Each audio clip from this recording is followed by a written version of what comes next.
왕미아오는 선이페이가 말한 날짜가 되기 전 문득 선이페이에 의해 알게 된 삼체라는 게임이 떠올랐습니다.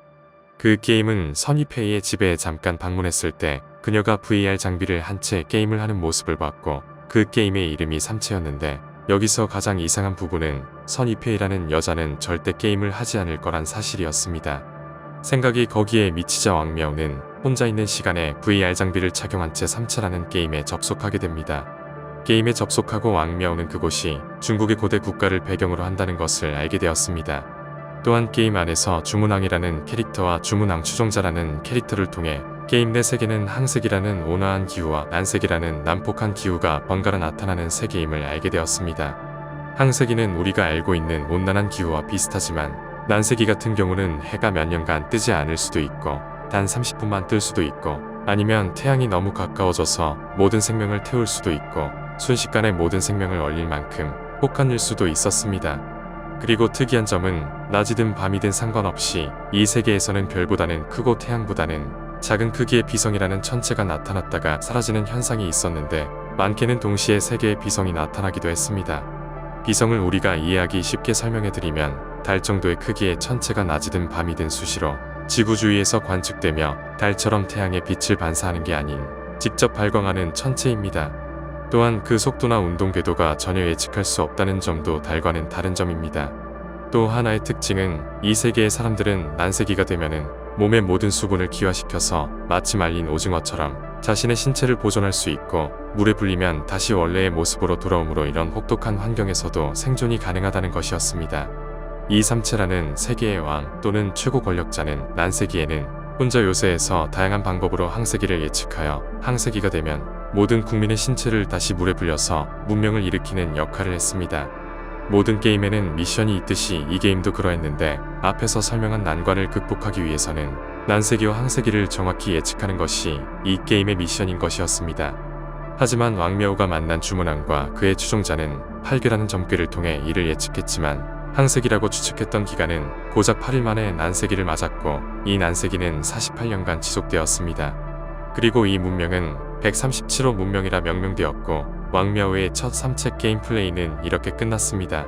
왕미아오는 첫 플레이를 통해 이 삼체라는 게임은 보여지는 외형과는 달리 중요한 무언가를 감추가 있다는 생각이 들었습니다. 그리고 그가 가장 미심쩍었던 건 비성이라는 천체였습니다. 비록 응용과학자였던 왕미아오였지만 그의 일천한 천체물리학 지식에 비춰봐도 불규칙한 태양과 비성의 운동은 자신이 아는 한 비현실적인 것이었습니다. 이런 의문을 가진 채 사색을 하며 그는 한 사람을 찾아갔는데 그녀는 딩이가 양둥의 어머니라고 알려준 인물로 천체물리학의 세계적 권위자였고 현재는 은퇴한 노과학자였습니다.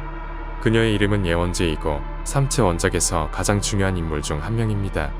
왕미아오가 그녀를 찾아가게 된 이유는 그녀를 통해 양둥과 최근 과학계에서 일어나는 일의 실마리를 얻고 선이페이가 언급한 우주배경복사의 특이한 현상을 관측하기 위한 관측소를 소개받기 위함이었습니다.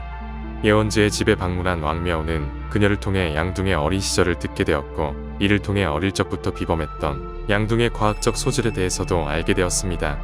이외에 최근 미스터리한 과학계 사건에 대한 실마리는 얻은 게 없지만 다행히 그녀의 제자를 소개받고 우주배경복사를 관측할 수 있는 관측소를 알게 됩니다. 왕미아오는 예원제의 소개로 그녀의 제자가 재직 중인 천문연구소에서 우주배경복사를 관측할 수 있게 되었습니다. 선이페이가 말한 시간보다 일찍 도착한 그는 예원제의 제자에게 우주배경복사에 대해 간단히 설명을 들었습니다. 그리고 오늘 선이페이가 관측될 것이라고 예상했던 우주배경복사의 변동폭은 우주가 소멸될 때까지 절대 있을 수 없는 현상이라고 예원제의 제자는 호언장담했습니다. 여기서 우주배경복사라는 것은 약 160GHz 대역의 전자기파이며 이는 빅뱅 직후 우주의 복사열로 인해 발생한 흑체 복사로서 우주 전역에 걸쳐 고르게 분포하는 일종의 원시우주 잔해라고 생각하시면 됩니다. 그리고 이는 빅뱅 이후 140억 년에 걸쳐서 우주의 확장과 함께 서서히 변하는 물리값입니다. 그리고 선이페이는 이 물리값을 마치 형광등이 깜빡이듯이 아주 큰 폭의 세기로 변화가 있을 것이고 이런 현상을 관측하기 위해서 천문시설을 찾아가라고 했던 것입니다. 다시 내용으로 돌아와서 아직 새벽 1시까지 시간이 남았던 예원제의 제자는 왕미아오에게 예원제의 과거 얘기를 해주게 됩니다. 60년대 말 중국에서는 문화대혁명의 여파로 저명한 물리학자였던 예원제의 부친이 20살도 안 된 어린 홍위병들에게 반동학자로 몰려 구타도 중 사망했습니다. 이와는 상반되게 예언제의 어머니 또한 저명한 물리학자였지만 일찌감치 공산당의 사상에 물들어 자신의 남편을 밀고하고 그가 처참한 죽음을 맞이하는데 일조를 했습니다. 그렇게 예언제는 눈앞에서 자신의 아버지가 홍위병들에게 구타당해서 사망하는 걸 보고 이후 그녀의 사상은 많은 큰 폭으로 변하게 됩니다. 이후에도 예언제는 국가의 강제노역에 끌려가 수년간 노역을 하게 되고 그곳에서 우연히 강제노역에 대해 취재를 나온 기자와의 대화를 계기로 그에게 호감을 갖게 됩니다.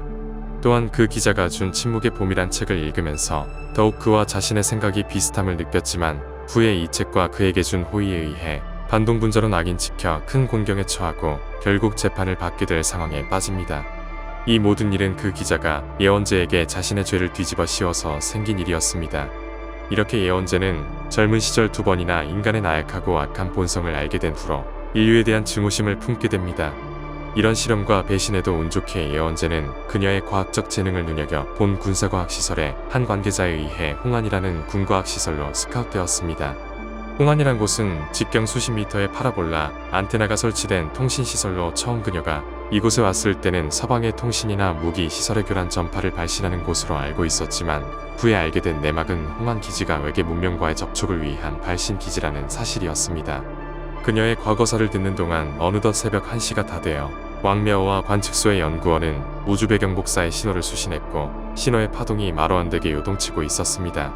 우주 배경 복사는 100억 년 이상의 기간 동안 미세하게 변해온 파동이므로 이런 변화폭은 말도 안 되는 현상이었지만 눈앞의 우주는 그런 그들의 혼란스러움과는 무관하게 마치 고장난 형광등처럼 복사 파동이 깜빡였습니다.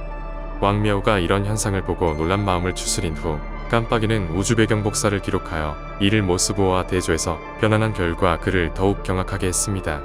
모스부호를 풀이한 그 파동의 내용은 왕묘에게만 보였던 의문의 카운트다운이었고 숫자는 계속 0을 향해 달려가고 있었습니다.